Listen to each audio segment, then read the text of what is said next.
வெளிப்படையே இந்துத்துறை அவர்கள் திருமாவுக்கு ஒரு அழைப்பு கொடுத்திருக்காரு. கூட்டணி உள்ள கட்சி தலைவருக்கு ஒரு அழைப்பு. வேல்முருகன் என்றால் வெற்றின்னு சொல்றாரு. பாக்குறீங்க, வேல்முருகன் என்றால் வெற்றின்னு சொல்றாரு.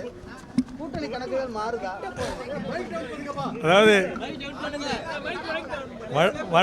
நம்முடைய வழக்கறிஞர் தமிழ்நாடு மற்றும் புதுச்சேரி வழக்கறிஞர்கள் சங்கத்தின் சார்பாக இன்று நடத்துகிற இந்த கருத்தரங்கம் என்பது இந்திய நாட்டில் இருக்கிற 130 கோடி மக்களுடைய வாழ்வுரிமையை பறிக்கின்ற மிக மோசமான கிரிமினல் சட்டங்களை கொண்டு வந்திருக்கிறார்கள்.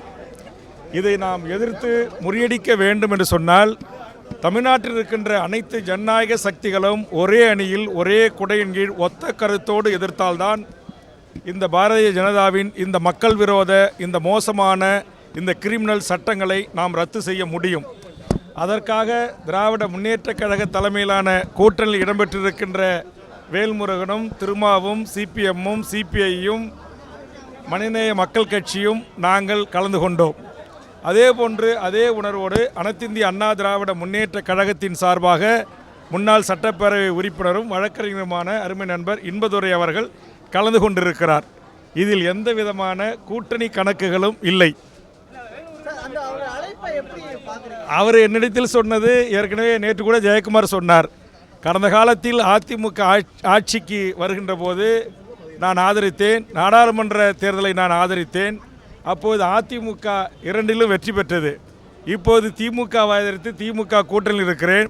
நீ ஆதரித்து திமுக தலைமையிலான கூட்டணி 4 தேர்தலிலும் வெற்றி பெற்றிருக்கிறது. அதனால் வேல்முருகன் இருக்கிற இடம் வெற்றி பெறுகின்ற இடமாக இருக்கிறது என்று அவர் பொடி வைத்து பேசினார். அது அவர் என்ன வைத்து பேசினாரோ எனக்கு தெரியாது.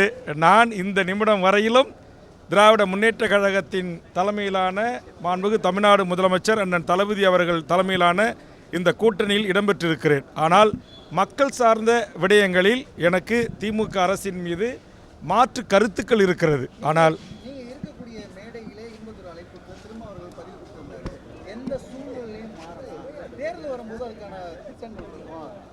அதுக்கு தான் உங்களுக்கு தெரியுமா தலைவர் கலைஞருடைய வாசகர்கள் அரசியலில் நிரந்தர எதிரியும் இல்லை, நிரந்தர நண்பர்களும் இல்லை. அது தேர்தல் காலகட்டத்தில் தேர்தலுக்கும் ஒரு சில நாட்களுக்கு முன்பாக அல்லது ஒரு சில மாதங்களுக்கு முன்பாக கூட்டணிகளை குறித்து தலைவர்கள் பேசுவார்கள், கட்சி தலைவர்கள் பேசுவார்கள். இந்த மேடை என்பது அனைத்து கட்சி தலைவர்களையும் உள்ளடக்கிய ஒரு மேடை. இல்லை, இது அரசியல் நிகழ்வு அல்ல, இது ஒரு வழக்கறிஞருடைய நிகழ்வு.